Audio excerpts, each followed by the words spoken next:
Hello. I am on the porch and enjoying this lovely, lovely day and reflecting on how writing has been very therapeutic for me.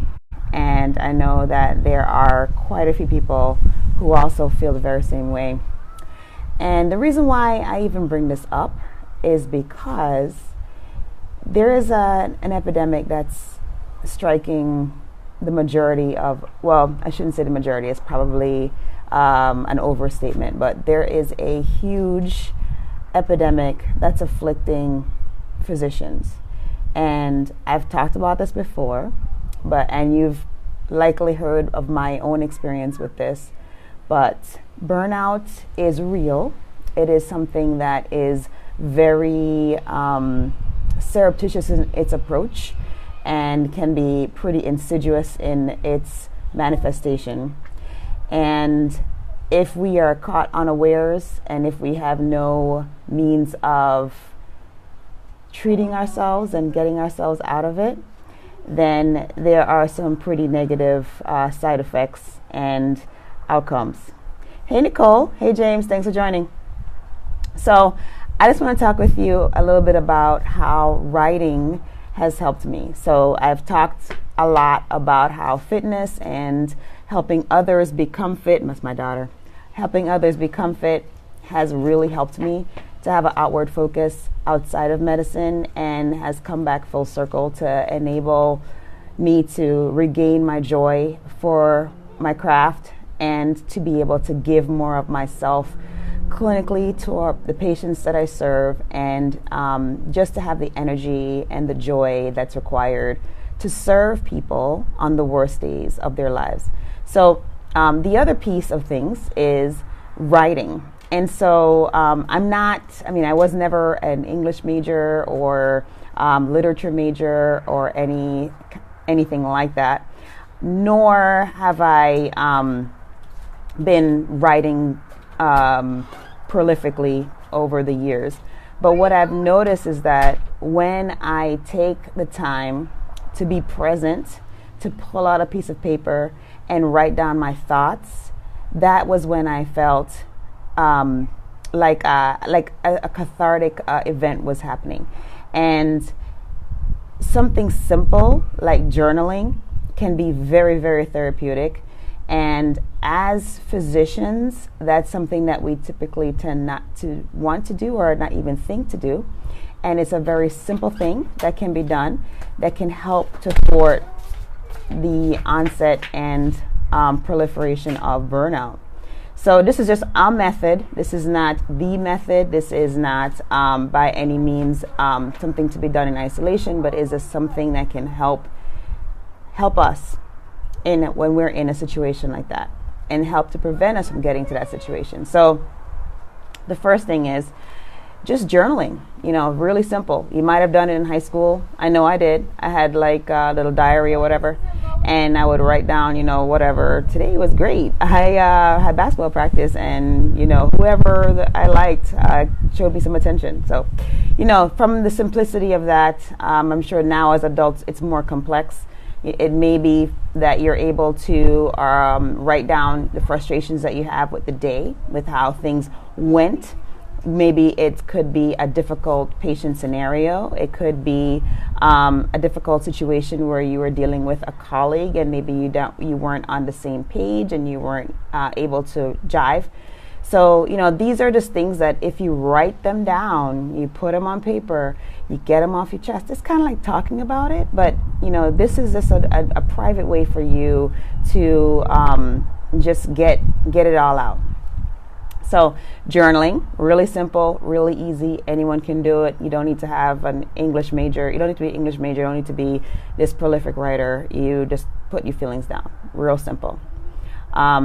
The other thing that you can do is you can literally start just jotting down your thoughts. Let's do a brain dump, right? So maybe you notice this one particular situation and you have a solution for it, and you just write that down, or you maybe have some ideas for things that you'd like to see done, and you just write those down, And then you go back and you look at your brain dump, and then perhaps you can formulate a blog post out of that.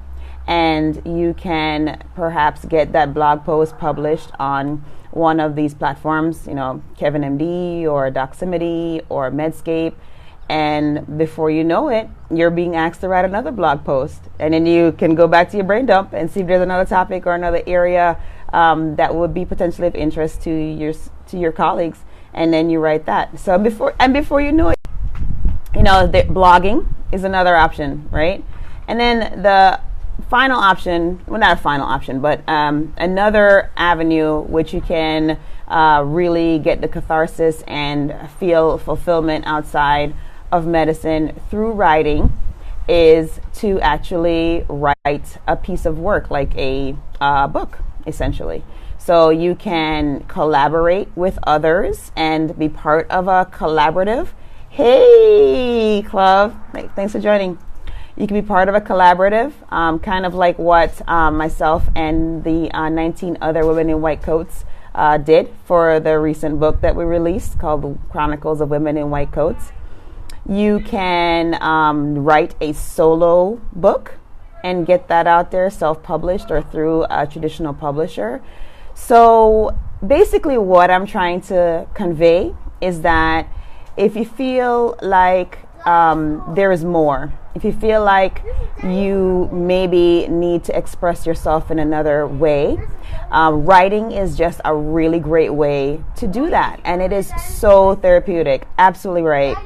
I know that when I get my thoughts out, either for me though, like my avenues I have several avenues. Writing, it happens to be one of them. Doing these broadcasts and putting out blog info is another. But I know that when I sit down and I write my feelings on paper or on the screen, type it out on my laptop, you just feel like a weight has been lifted. And so I just want that for you. And I just wanted to remind you that that's an option. And like I said, you can start real simple. You can just keep a journal and you can write on it once a day, or you can write on it once a week. But it's just going to be a way for you to feel the relief of getting your thoughts out, and also feel the relief of the therapy that writing brings. And also know that there is a huge community of physicians that are also writers, and on multiple levels, from the basic just journaling and having that be a mechanism of catharsis, to publishing books, and multiple books. So know that there is support out there. Know that there's a community out there. Know that there's always an area where you can express your voice through blogging, many, many avenues, whether your blogging is within medicine or with, about a passion of yours outside of medicine. I know there's several colleagues that blog about, cooking or some other passion that they have outside of medicine. And that is just so important for our wellness, and it's a great contributor to the prevention of burnout and bringing you joy and all the things that you, when you first started all this, you were aiming toward achieving. So know that you can be well. You don't have to stay in the pit of burnout if that's where you are. You don't have to enter the pit of burnout if that's where you're headed. There's plenty of support. Now, thankfully, there's plenty of awareness. So feel free to get a piece of paper, get a journal, and start writing. So I hope that this is encouraging to you. I hope that you will start writing. And if you are writing and you want to do blog posts or whatever have you, remember that there are several avenues in which you can do that. And feel free to reach out and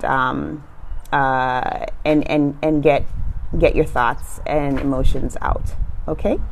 All right. Well, I appreciate you indulging me in my musings here and joining me on the porch on this sunny day as the sun is like pelting my face and causing me to perspire under my nose. And Amy, thanks for joining. And so I am going to leave you with that note. Write, express, share if you feel comfortable. All right? So this is Dr. Charmaine Gregory, and I hope that you will be strong, be brave, and unleash your greatness.